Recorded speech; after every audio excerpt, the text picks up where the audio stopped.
Assalamualaikum warahmatullahi wabarakatuh. Saya Yulita Septiani, NIM 126101212160 dari kelas HES 6D. Di sini saya akan menjelaskan materi tentang kejurusitaan dan eksekusi. Materi yang pertama adalah kejurusitaan. A. Pengertian kejurusitaan. Jurusita berasal dari bahasa Belanda yaitu dewade yang artinya seseorang yang berstatus sebagai pegawai negeri dan menjabat sebagai pelaksana putusan atau perintah hakim pengadilan yang telah memeriksa suatu perkara di pengadilan. Kejurusitaan adalah tugas dan fungsi yang dilakukan oleh jurusita atau jurusita pengganti dalam melaksanakan tugas kejurusitaan pada pengadilan. Jurusita atau jurusita pengganti adalah pejabat yang diangkat atas usul dari ketua pengadilan dan bertanggung jawab serta berkoordinasi pada panitera. B. Fungsi kejurusitaan. Fungsi jurusita atau jurusita pengganti adalah membantu kelancaran pelaksanaan persidangan pengadilan dan berfungsi sebagai penegak upaya paksa yang secara administratif bertanggung jawab kepada pengadilan dan berada di bawah koordinasi panitera. C. Tugas kejurusitaan. Tugas jurusita atau jurusita pengganti dalam melaksanakan tugasnya diatur berdasarkan pasal 103 Undang-Undang Nomor 7 Tahun 1989 Ayat 1 yang menjelaskan: yang pertama, melaksanakan perintah yang diberikan oleh ketua pengadilan, ketua sidang, dan panitera.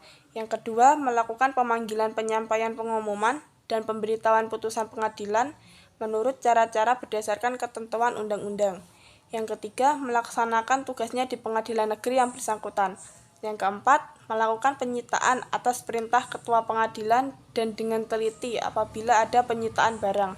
Yang kelima, membuat berita acara penyitaan yang salinan resminya diserahkan kepada pihak yang bersangkutan.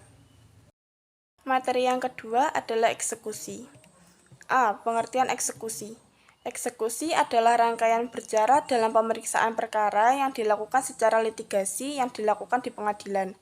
Eksekusi dilakukan setelah putusan hakim menjatuhkan putusannya di mana putusan hakim tersebut telah berkekuatan hukum tetap dan tidak melakukan upaya hukum banding dan kasasi.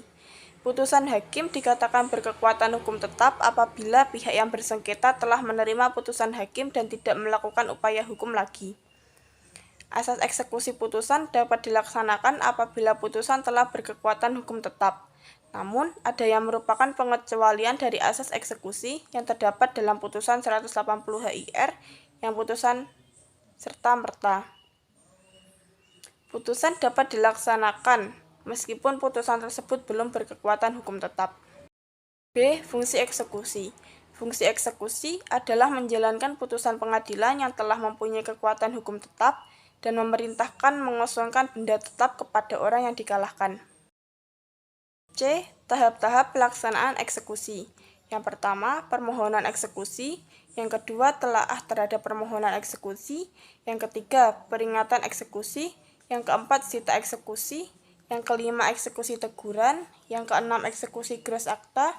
Yang ketujuh, eksekusi atas perintah dan di bawah pimpinan ketua pengadilan negeri. Dan yang terakhir adalah pelaksanaan eksekusi. Sekian penjelasan materi dari saya, ada kurang lebihnya mohon maaf. Wassalamualaikum warahmatullahi wabarakatuh.